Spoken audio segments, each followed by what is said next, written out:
Okay, so this is some work as part of a project called Eclipse, which is a European EU FP7 project with 11 project partners both in Europe and outside of Europe. And Eclipse aims to assess the air quality and climate impacts of short-lived climate forces. So what I'm talking about today is looking at the climate responses to perturbing emissions of short-lived climate forces.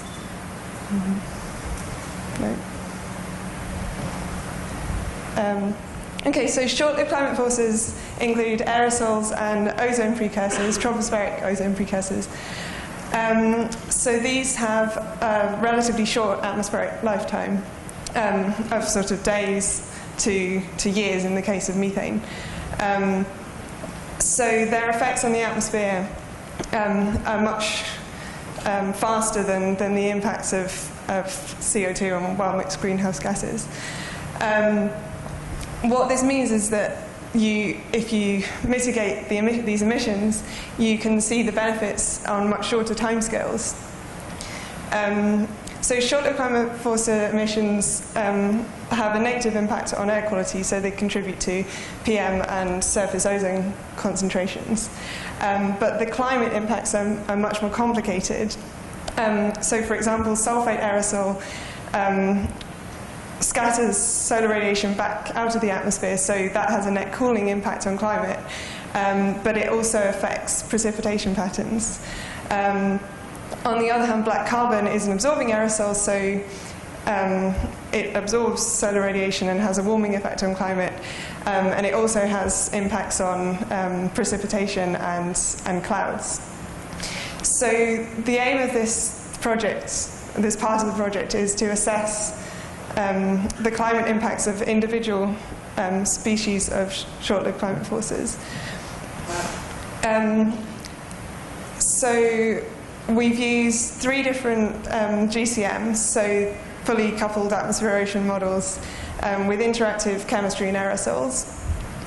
And each model ran a control simulation which has present-day emissions, and also a set of perturbation experiments where we removed the whole anthropogenic component of an individual SLCF species. And these have been run for 50 years to try and get a strong enough signal. And the results I'm showing today are focusing on just SO2 and black carbon emission perturbations.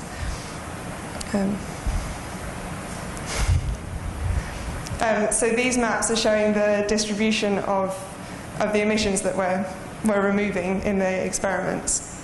So you can see that the strongest emissions are over China and India and Europe, and they're also concentrated in the northern hemisphere.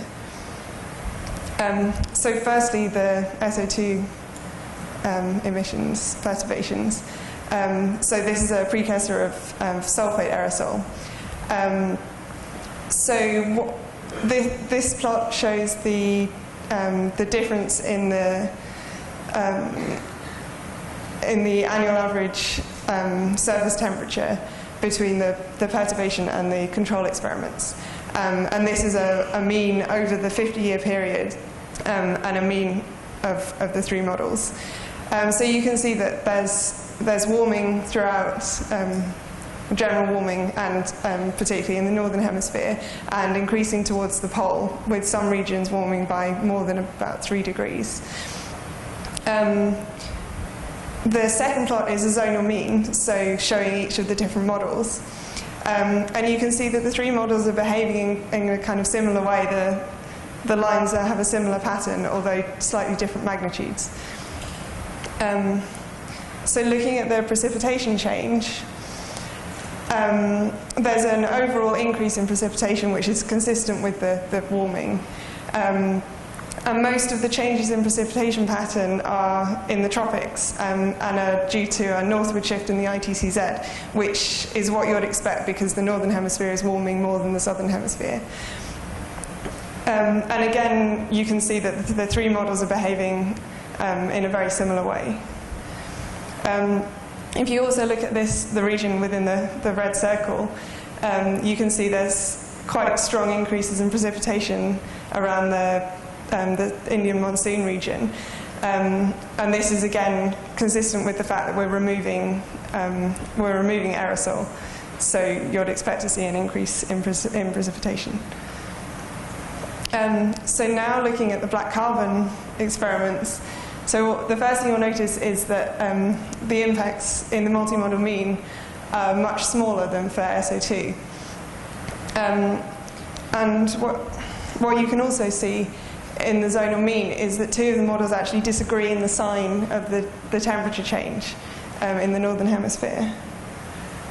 And again, with the precipitation, the changes are very small and are really only in the tropics. And you can see that the green and blue models in the zonal mean, which disagree in the sign of the temperature change, have opposite directions of IGCZ shifts.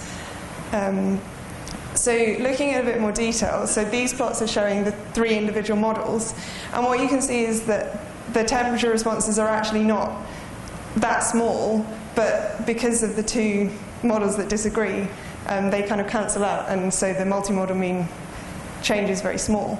So this is an interesting result because all three models have the same emissions differences. So particularly the first and last models, which are HAGEM and NORI-SM, they're the ones that have the biggest differences.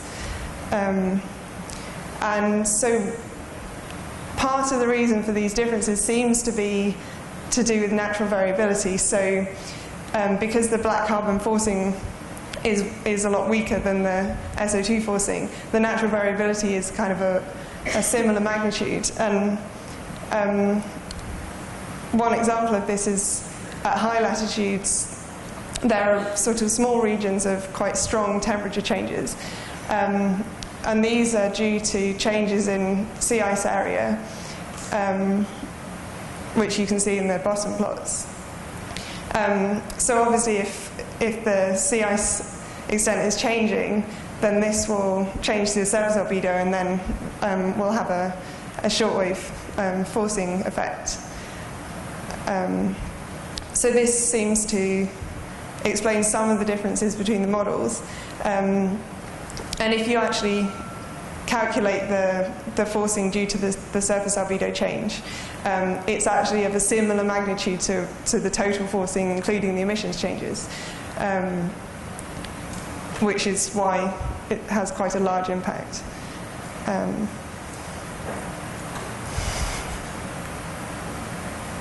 I don't know where I'm pointing.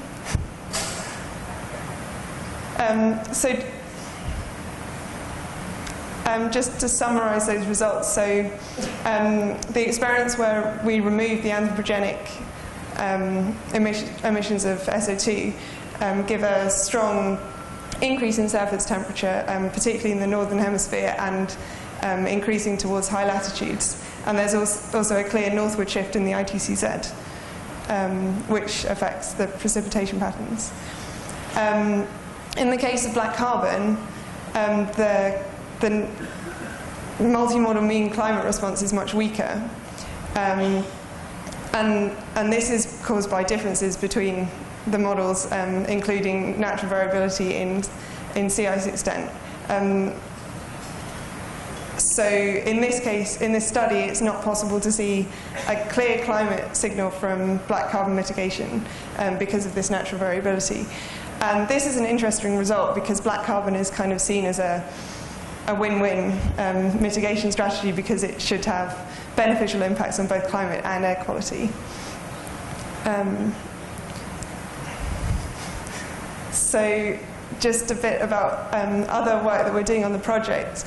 So we're running some experiments looking at future emissions scenarios. So we have a baseline scenario, which is a kind of current legislation, future emissions. And then based on other results from the Eclipse project, we've made a kind of optimal emissions mitigations scenario, so optimal for both air quality and climate. And so we have, I think, 5 models running ensembles to look at the impacts of these. So this is the results from just one of the models. And what you can see, so the red line is the baseline scenario, and then the blue line is the mitigation scenario. So you can see that after about 2030, it has quite a significant decrease in temperature of, well, half a degree. But in this model, they also ran an experiment where they just did the methane emissions reductions and didn't do the other short-lived climate forcer reductions. And you can see from the green line that this is actually showing a fairly similar temperature response to the blue line, which indicates that most of this cooling is actually from the methane reductions. But this is just one of the models, so we're still waiting to see what the other models say. And that's it. Thank you.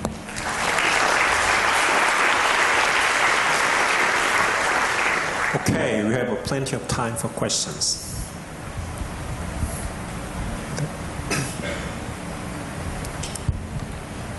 Thank you for the interesting talk, but don't you think you have to put it in perspective of the CO2 warming that is anticipated during the same time as you have this reduction of SO2, for example? Yes, I mean the purpose of this is really, so this is something that hasn't been done before with a kind of having several fully coupled models. So previously it's been more either using slab models or atmosphere-only models and sort of looking at radiative forcing. So I mean the purpose of this was really just sort of to have a first look at what the individual species do.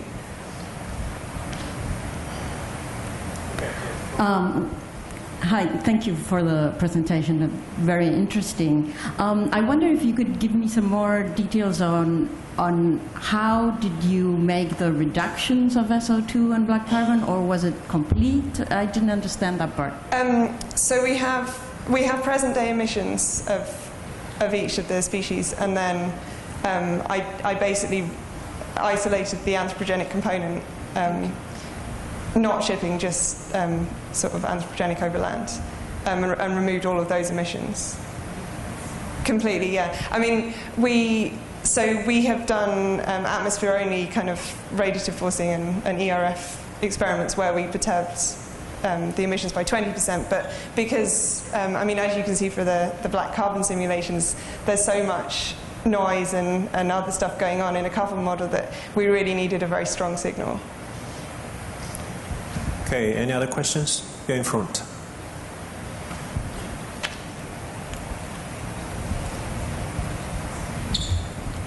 Yeah, I think that the strange part of this study is actually to calculate average of models, both strongly negative responses and strongly positive responses. Of course, in the average you get 0. But the point is, the process that were included in the analysis for the 3 different models are similar, which is the reason you attribute the opposite effects. Sorry, can you repeat the end? Yeah, which is the reason why you personally attributed the opposite responses from the different models, because some of them shows that especially for black carbon, so some of them shows reduction in temperature, the other one heating, changes in precipitation are very different. Yeah. So this is because the different models take into account very different processes for black carbon. I think it's probably a combination of just different models having different chemistry and aerosol schemes. So the way that they interact is different.